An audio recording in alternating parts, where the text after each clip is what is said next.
Kumpiyansa kaagad si Senator Jinggoy Estrada sa kasong graft noong Biyernes, hindi na ngayon.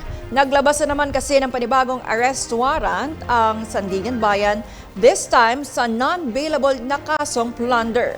Nasa Senado ngayon si Gazi Sari para sa balitang yan. Formal nang sumuko si Senator Jinggoy Estrada sa kustudiya ng Criminal Investigation and Detection Group o CIDG kahit nasa protective custody ito ng Senado. Ayon kay Estrada, hindi umano siya magpapasailalim sa kustudiya ng institusyon bilang panangga laban sa mga alegasyon laban sa kanya. Ilang sandali bago ang pagsuko ay nagpatawag muna ng press con si Estrada. Dito, sinamahan siya nila Senator Rodante Marcoleta, Senator Amy Marcos at Senate President Alan Peter Cayetano.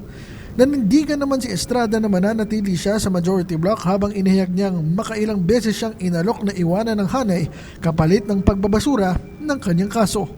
Maraming beses po ako inalok na talikuran ang independent majority block kapalit ang pagbabasura sa aking kaso. Ngunit, hindi ko po ito tinanggap. Binigyang diin niya na nakasalalay ang kanyang prinsipyo para sa independence ng institusyon kung saan ay dapat malaya ito mula sa external pressure.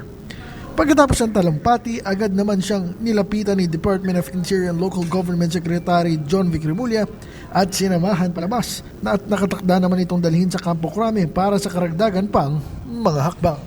Para sa DHTV News, ako si Gazi Sarip, nag-uulat. Maraming salamat sa iyo, Gazi Sari.